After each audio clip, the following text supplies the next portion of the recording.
Tears from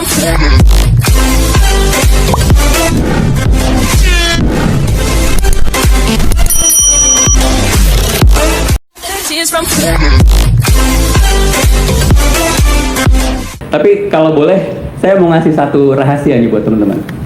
Jadi studionya tuh agak punya cerita panjang sama Pak Anies. Tahu nggak kenapa? Jadi ternyata 2017 beliau pernah kesini, dan 2023 juga pernah kesini. Mungkin Pak Toto tahu nih, atau teman-teman IMB nih yang hafal nih. Tapi bukan untuk menginspirasi, ada yang tahu? 2017 Pak Anies berjoget dengan lagu Terajana, dan 2023 beliau nyanyi lagu Ayah. Jadi mau dengerin Pak Anies nyanyi atau joget, atau mau dengerin cerita beliau? Semuanya saya serahkan tanpa lama-lama lagi, the one and only Abah Anies Baswedan.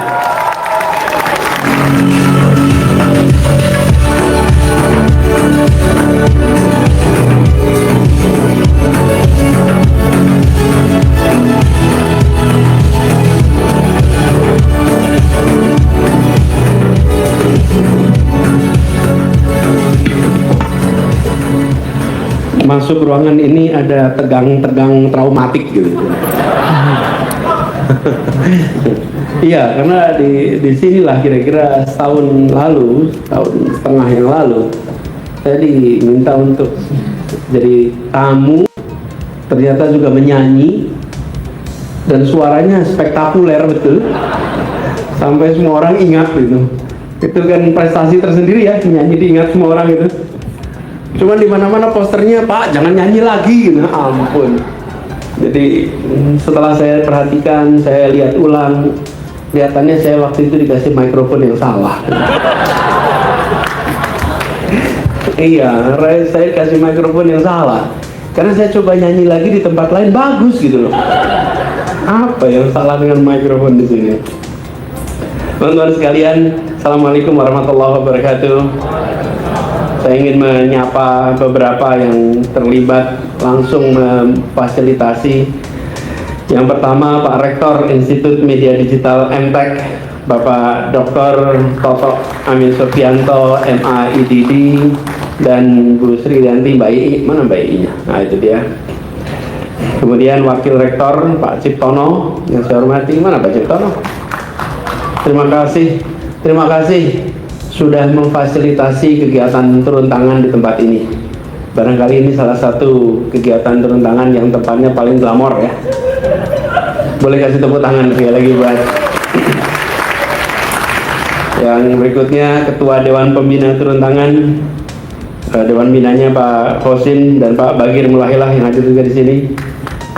Kemudian Pak Hamzah sekaligus, dan nah di samping saya ini kebanggaan kita, Bang Heri Darmawan, Ketua Yayasan Turun Tangan. Sama eksekutifnya mana, direktur eksekutif ini? Pak Bang Sarip, mana Sarip? Bang Sarip. Oh lagi kerja, udah bener loh kita. Kalau dia duduk di sini salah tempatnya dia. Kemudian hadir bersama kita juga dari Asoka Indonesia, Bang Arad Kusuma, mana? Terima kasih. Kemudian dari Ketua Yayasan SIT Al-Fatih, Ibu Penny. Mana Bu Penny? Masya Allah, apa kabar Penny? Ini teman kuliah saya dulu di Jogja, tapi sekarang di Makassar tugasnya. Kemudian Dekan FEMA, Dr. Sofian Saf, mana? Dan semua saja para relawan, para pegiat, para aktivis yang tidak bisa namanya disebut satu persatu. Terima kasih sudah bersama-sama hadir dalam 11 tahun perjalanan gerakan turun tangan. Dan seperti ceritakan Heri tadi, ini adalah berangkat dari semangat gerakan. Kita dipertemukan oleh cita-cita, oleh misi. Dan saya ingin memulai dengan mengajak kita kembali ke era sekitar tahun 2010, 11, 12, 13. pada waktu itu disebut sebagai gerakan relawan. Itu adalah masa tumbuh awal, masih minim. Bahkan di dalam politik pun, kalau teman-teman ingat, di 2009 itu belum banyak yang disebut sebagai relawan. Baru di 2014 mulai bermunculan relawan. Kita muncul sebelum itu. Dan kemunculan kerelawanan ini itu berangkat dari refleksi perjalanan bangsa kita yang di dalam setiap perjuangannya selalu menonjolkan unsur kerelawanan. Itu selalu menonjol, selalu ada di depan. Munculnya pada saat apa? Pada saat krisis. Pada saat krisis itulah kemudian kerelawanan itu muncul. Krisis kemanusiaan yang disebabkan oleh alam maupun krisis kemanusiaan yang muncul akibat perbuatan manusia. Tapi setiap kali krisis, di situ kerelawanan itu bermunculan. Nah, ketika kami menggagas bersama dengan teman-teman, saya perlu ingatkan teman-teman sekalian, hampir tidak ada inspirasi yang munculnya secara tiba-tiba tanpa ada stimulasi dari kanan kiri, nggak ada. Jadi karena itu saya berapa kali mengatakan inspirasi tidak datang dari meditasi, inspirasi datang dari interaksi. Interaksi itulah yang membuat kita memiliki inspirasi. Interaksi dengan apa? Interaksi dengan orang lain, interaksi dengan fenomena, interaksi dengan bacaan, inspirasi dengan refleksi atas peristiwa-peristiwa yang ada. Jadi inilah yang kemudian memantik munculnya inspirasi. Nah, pada saat kami memulai gerakan Indonesia Mengajar tahun 2009, awal 2010, itu juga berangkat dari inspirasi. Nah, ini teman-teman, saya mencoba refleksi ini. Kemudian tahun 2013 ketika ada Isman turun tangan, apa yang kemudian melatar belakangi? Kami coba refleksi. Nomor satu, ada pengalaman yang sifatnya personal terkait dengan peristiwa-peristiwa yang telah terjadi di masa lalu. Kemudian ada pengetahuan yang didapat lewat bacaan dan lewat interaksi dengan orang lain. Lalu ada permasalahan yang muncul di hadapan kita. Tiga ini ketika bertemu, dia memunculkan gagasan baru. Pertama, tadi saya katakan, saya merasakan, saya berinteraksi di masa lalu. Dengan apa? Ini kalau boleh saya cerita sedikit.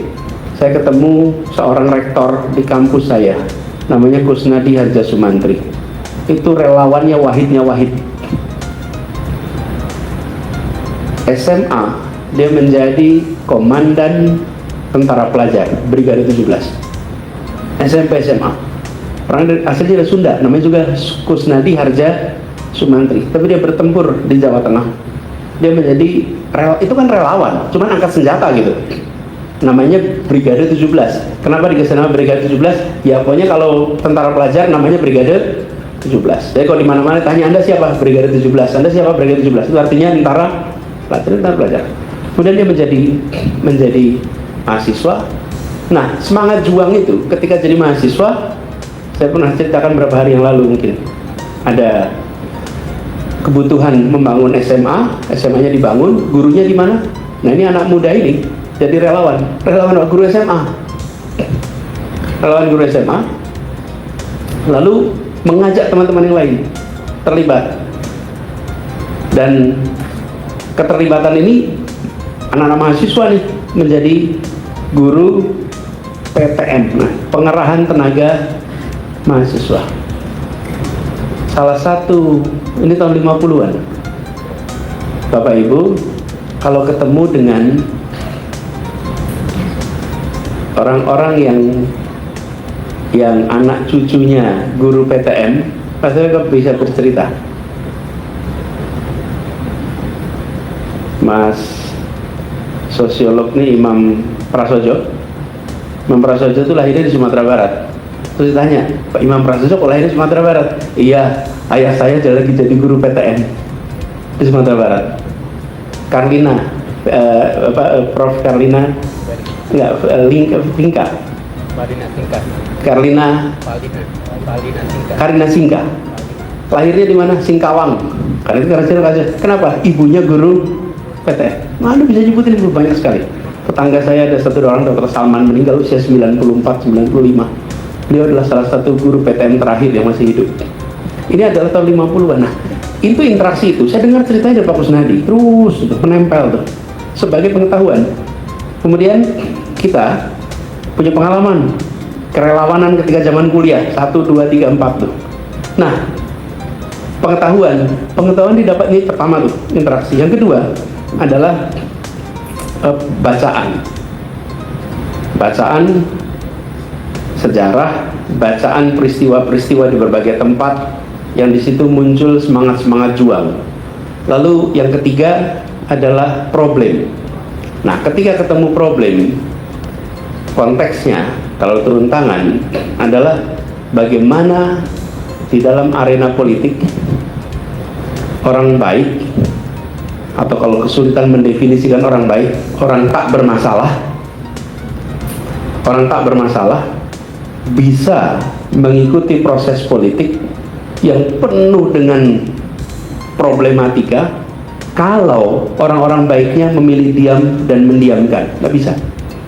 Karena itulah orang-orang baik yang peduli dengan sesama orang baik harus memilih untuk turun tangan, memilih untuk membantu, memilih untuk mendorong.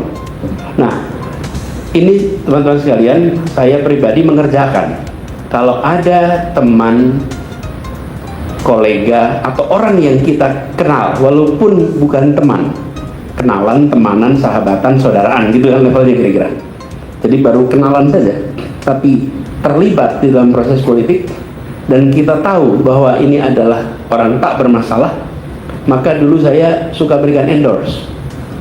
Sudah berikan dukungan, nggak ada sungkannya, nggak kemudian takut nanti, enggak, cek aja. Banyak wali kota, termasuk kemarin wali kota yang menjadi calon gubernur, itu endorsement tahun 2013, walaupun diputar lagi kemarin, tapi itu 2013. Kemudian ada dosen kami di Paramadina mau menjadi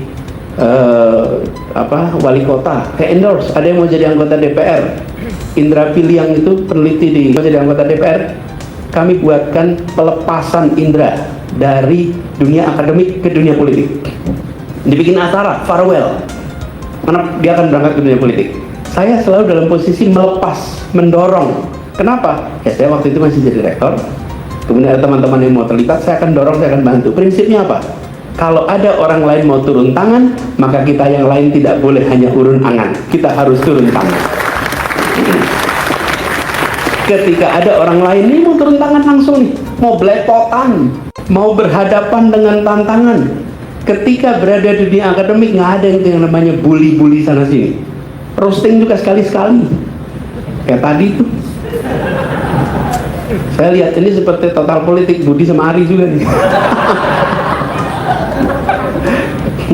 Gantian ya roastingnya nanti. Ada bayaran tambahan nggak nanti? Gini, kalau ngerosting tambahan itu sebetulnya secara bayaran gampang. Yang kasihan tuh yang di roasting kalau ada tambahan roasting gitu. Nah, saya mana tadi?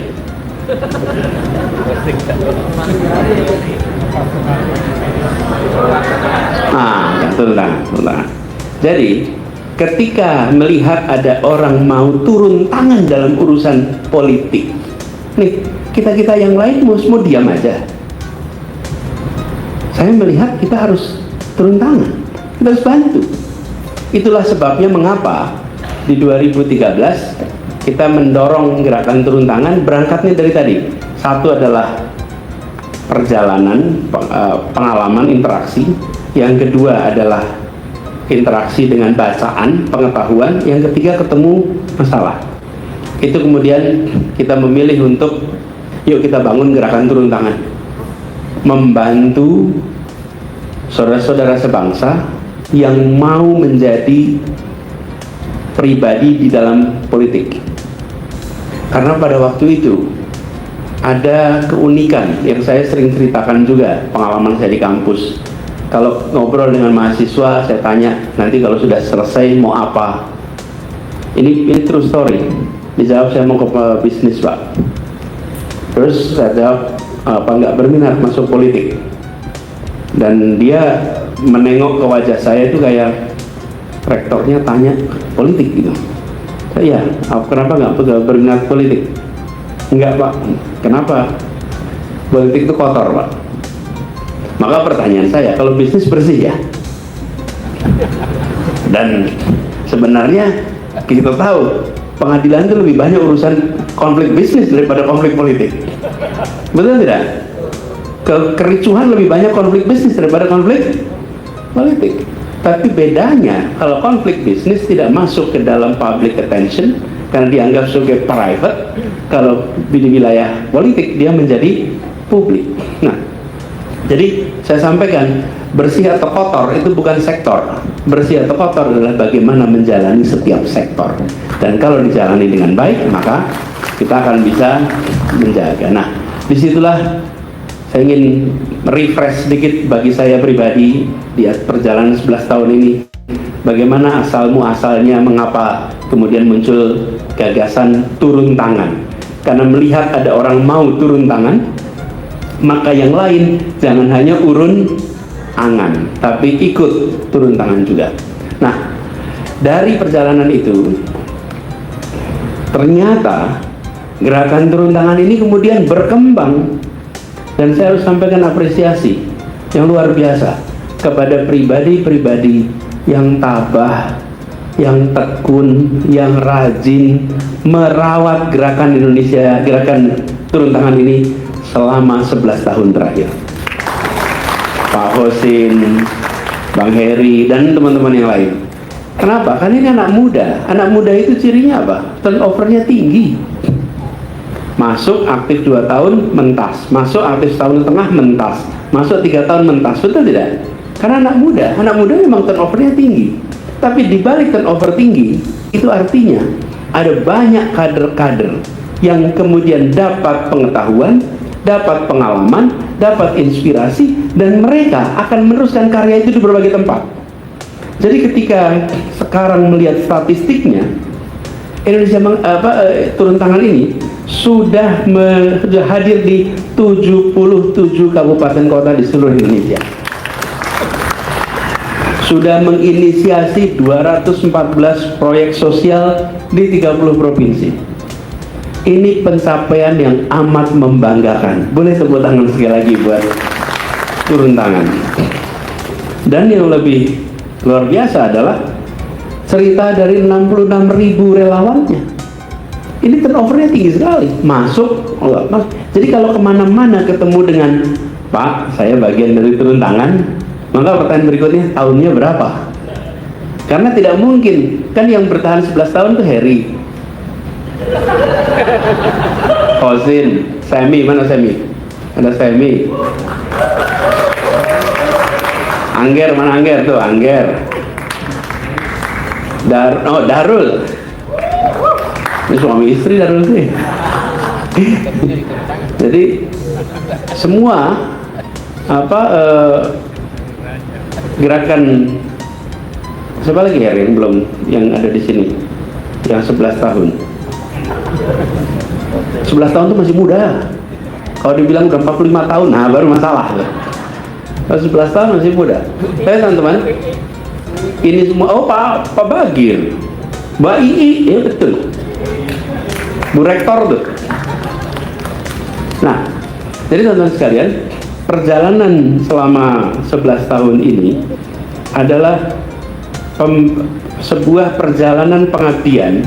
Masuk 66.000 orang dan mereka sekarang menyebar di mana-mana. Tapi satu hal yang pasti, idenya tak tertinggal. Idenya dibawa mereka menyebar ke seluruh aktivitas yang mereka kerjakan di mana-mana.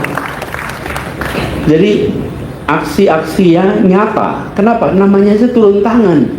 Coba kalau ini gerakan urun angan, teman-teman.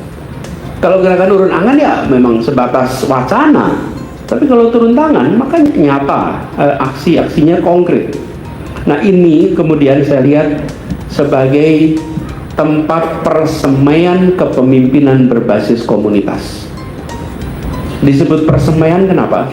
Karena bibitnya tidak dari kita, bibitnya dari keluarga-keluarga, bibitnya dari sekolah-sekolah, tapi datang ke sini, bersemai di sini, tumbuh di sini, berkembang di sini, lalu mentas, lalu berkarya di banyak tempat lain.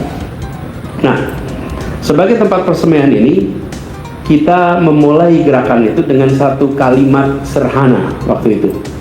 Think big, start small, act now. Kata kuncinya adalah pada dua kata terakhir, act now. Kerjakan sekarang. Tapi berpikirnya besar. Mulainya dari yang kecil dan kerjakan sekarang. Nah, inilah barangkali cara berpikir yang masih perlu kita jaga, supaya kita berorientasi pada kemajuan, pada karya, pada perubahan. Jadi ini mengingatkan pada proyek teman-teman turun tangan Bandung, lilin-lilin kecil. Mereka mulai dari yang sederhana, mengajar anak-anak jalanan membaca dan menulis. Tapi lihat dampaknya sekarang. Banyak anak yang dulunya tidak punya harapan, sekarang mereka bisa bersekolah, dan sekarang mereka punya mimpi-mimpi yang tinggi. Mimpi, kalau menurut lagunya adalah apa? Siapa yang nyanyi lagu itu? Mimpi adalah, saya nggak usah nyanyiin, nanti ganggu nih, mikrofonnya bukan bagus nih gitu. Mimpi adalah kunci. Kenapa mimpi itu penting, teman-teman? Ini kami merasakan betul. Coba perhatikan, apa yang kita impikan adalah yang kita ketahui. Kita tidak mungkin memimpikan yang kita tidak ketahui, ya? Karena itu dikatakan bahwa mimpi adalah fungsi dari pengetahuan. Semakin pendek pengetahuannya, semakin pendek mimpinya. Semakin panjang pengetahuannya, semakin lebar pengetahuannya, semakin lebar mimpinya. Jadi jangan kecilkan anak-anak jalanan mimpinya dengan apa? Dengan tidak dapat pengetahuan. Jadi kalau mereka diajari baca tulis, kemudian punya mimpi yang tinggi, otomatis datang kampung-kampung, ketemu dengan anak-anak SD di kampung-kampung, tanya, nanti kalau besar pengen jadi apa? Ini mayoritas saya temukan di Jakarta. Maka mereka akan menyukai posisi yang berseragam. Apa? Satpol PP, office boy, supir, pengemudi taksi. Semua profesi-profesi berseragam yang ada di lingkungan mereka, nah itu yang mereka bilang ini menarik nih. Pekerjaan yang tanpa seragam itu nggak menjadi contoh. TNI, polisi, nggak berseragam. Tapi teman-teman ketemu dengan kelas menengah yang bacaannya banyak sekali, tanya pengen jadi apa? Muncul macam-macam.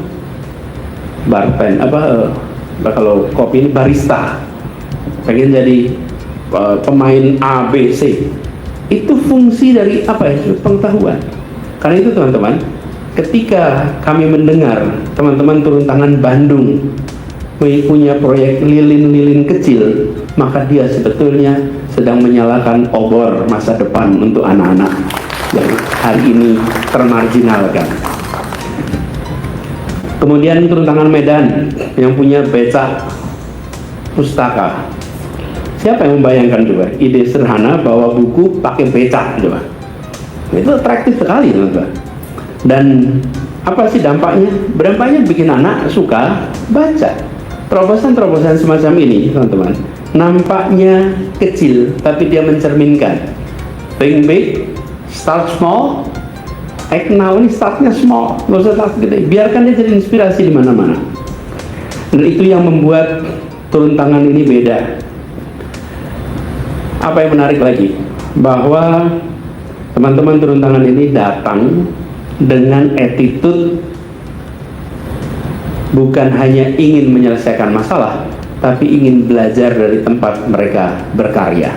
Mau mendengar, mau memahami masalah, dan mau mengadopsi kita biasa sebut sebagai local wisdom. Adopsi local wisdom. Local wisdom itu artinya sebuah kebijaksanaan, sebuah pengetahuan yang tumbuh besar dari pengalaman komunitas selama lintas waktu. Contohnya turun tangan Aceh. Ada program Tuta Sawe Gampong. Mudah-mudahan pengucapan saya benar. Mereka tidak hanya memberikan bantuan, tapi juga melakukan pemberdayaan masyarakat lokal. Di Palu, ini turun tangan Palu, jaga lingkunganku. Dan bukan saja berbicara tentang mengajari, tapi belajar dari pegiat-pegiat penjaga lingkungan di kawasan-kawasan mereka terlibat. Jadi teman-teman sekalian, dari 11 tahun perjalanan ini, turun tangan bukan sekedar datang, berkarya, berdampak, tapi datang dan belajar dari masyarakat. Lalu ada tambahan yang menarik menurut saya di turun tangan ini. Ada yang disebut sebagai Akademi Relawan. Ini luar biasa. Boleh kasih tepuk tangan buat Akademi Relawan. Kenapa teman-teman sekalian? Jadi masuk ke dalam sebuah kegiatan kerelawanan itu dimulai dengan hati, ada panggilan hati. Teman-teman, kalau nggak ada panggilan hati nggak tahan jadi relawan itu. Relawan itu pasti dimulai dengan hati. Sehingga apa? Tidak ada kelelahan. Lelah atau tidak itu bukan soal jumlah jam siaga, jumlah jam terjaga, tapi lelah dan tidak itu kondisi mental. Kondisi mental, saya beri ilustrasi. Saya masuk ke toko elektronika 4 jam di dalam toko, itu bertahan tanpa ada rasa lelah. Saya diajak ke toko pakaian baju, setengah jam, udah tanya sama istri saya, masih lama nggak? Sama-sama ber-AC, sama-sama nyaman, apa bedanya? Di toko elektronik, toko buku, itu kita bertahan lama. Tapi begitu masuk toko baju, udah dah, pilihin aja dah gitu. Yang penting ukurannya nggak bener gitu. Hatinya nggak di situ. Teman-teman, relawan itu begitu. Dia lelah apa tidak, itu bukan soal jamnya. Dia tidak akan merasakan lelah karena hatinya ada pada gerakan kerelawanan. Itulah kekuatan relawan. Nah, tapi semangat dan hati ini harus diiringi dengan pengetahuan, diiringi dengan kompetensi, diiringi dengan keterampilan. Itu sebabnya kita harus membekali dan menarik dengan teman-teman membuat Akademi Relawan. Dan dengan Akademi Relawan itu yang asalnya mungkin datang malu-malu, datang khawatir memalukan, keluar menjadi pemberani dan membanggakan. Kan itu satu terobosan yang menarik. Dan harapannya kerelawanan ini nanti menjadi sebuah pengetahuan, keilmuan yang bisa dikembangkan, yang bisa, apa sih sifatnya ilmu itu? Ilmu itu memiliki sesuatu yang telah terstruktur sebagai sebuah bidang, dan ilmu dia memiliki kekuatan untuk melakukan duplikasi, multiplikasi. Lalu program mentoring, ini kesempatan untuk belajar langsung pada teman-teman muda yang diberikan kesempatan untuk memimpin proyek-proyek. Dan teman-teman sekalian, kita sekarang di abad 21, tahunnya 24, kita menyaksikan teman-teman turun tangan terlibat dalam gerakan digital. Mulai saya ingat ketika masih awal dulu Wiki DPR, itu langsung muncul sesudah gerakan turun tangan. Kalau nggak salah 2014 ya Pak Sen ya, Wiki DPR. Sekarang namanya Jejak Parlemen. Kemudian pada masa COVID, misalnya pada pandemi, muncul dokter virtual. Kemudian teman-teman juga punya modal kemampuan di dalam pengolahan digital. Kalau kami barangkali migran, teman-teman muda adalah native. Karena itu menurut saya ke depan barangkali ada beberapa peran yang bisa dimainkan untuk memanfaatkan teknologi digital. Kampanye digital untuk isu sosial, isu lingkungan, isu kemanusiaan. penumbuhan aplikasi platform baru untuk menjawab kebutuhan-kebutuhan praktis di masyarakat. Dan mungkin sudah saatnya di dalam gerakan kita turun tangan memiliki satu unit atau subunit yang fokus pada membaca data, menganalisa data, memperhatikan tren untuk kita bisa bertindak lebih tepat atas masalah-masalah yang dihadapi di masyarakat.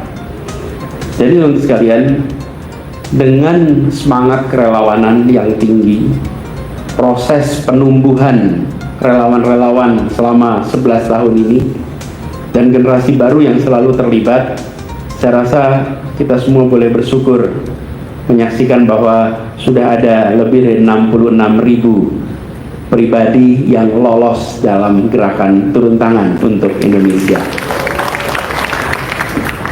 Kita sudah ada 93 basis kerelawanan di Indonesia. Jadi ini bukan hanya gerakan lokal di banyak tempat, tapi sudah menjadi gerakan nasional. Dan konsistensi melakukan Gatnas, gathering nasional yang dijaga dengan baik itu memungkinkan pertemuan antar aktivisnya, berbagi pengalaman, pengetahuan, berbagi inspirasi, berbagi terobosan yang ini diperlukan untuk generasi-generasi baru. Nah, ini semua teman-teman membuat gerakan turun tangan makin kuat. Tapi juga pengingat, kita tidak boleh berjalan sendiri-sendiri. Kita harus jalan bersama, kita punya misi yang sama, dan konkret memang inspirasi bergerak, aksi berdampak, dan harapannya membuat Indonesia menjadi lebih baik lagi di masa yang akan datang. Nah, apa yang kita bisa kerjakan berikutnya? Apa yang kita bisa lakukan ke depan supaya turun tangan ini makin bergerak, makin menginspirasi, dan aksinya makin berdampak? Saya ingin menganjurkan kepada teman-teman yang belum bergabung di mana saja, yuk kita bergabung dengan gerakan turun tangan yang ada di kabupaten dan kota Anda semua. Datangi, tawarkan waktu, tawarkan energi, tawarkan pikiran. Dan saya yakin teman-teman turun tangan dimanapun selalu terbuka dengan ide-ide baru. Karena mereka pun ketika masuk turun tangan juga dengan membawa ide. Lalu bagi yang sudah menjadi relawan, pastikan bahwa dampaknya makin besar. Dampak selalu terbarukan. Teman-teman, kita ingat pada masa awal kita merasa baru. Ketika sudah bergerak panjang, sebenarnya kita menjadi bagian dari yang lama. Nah, karena itu memastikan bahwa kita selalu punya kebaruan itu penting. Dan kami berharap, saya berharap sekali Akademi Relawan ini dikembangkan. Karena Akademi Relawan ini mudah-mudahan akan bisa menjadi inkubasi untuk pemunculan terobosan gagasan baru. Yang kedua, menjadi tempat mengumpulkan lesson learn yang dibawa oleh teman-teman relawan yang sudah punya pengalaman atau yang baru memulai gerakannya. Jadi buat semua teman-teman, 11 tahun ini mulai dengan mimpi yang sederhana, 11 tahun mulai dengan pikiran yang simple, dan alhamdulillah 11 tahun berjalan dengan penuh rasa bangga bagi semua yang terlibat. Boleh tepuk tangan buat teman-teman sekalian. Dan teman-teman semuanya, izinkan saya sampaikan terima kasih. Terima kasih yang sebesar-besarnya, apresiasi yang sebesar-besarnya pada mereka yang mempercayai ide turun tangan, pada yang menjalankan ide turun tangan, pada yang membesarkan gagasan turun tangan, yang merawat gerakan turun tangan, yang kemudian membuat gerakan turun tangan ini makin berdampak di mana-mana. Dan yang namanya dampak adalah pasti perubahan, dan perubahan adalah untuk kemajuan. Kita melakukan dari gagasan yang besar lewat langkah-langkah kecil, konkret, dan langsung dikerjakan. Insya Allah gerakan ini akan terus bergerak, terus berinovasi, terus menantang dan membuat perubahan.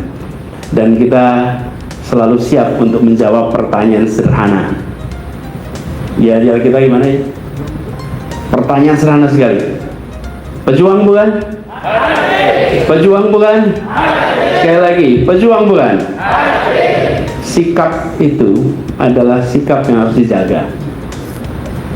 Kalau teman-teman membayangkan perjalanan itu penuh dengan ombak, ombaknya besar, ombaknya penuh dengan tantangan.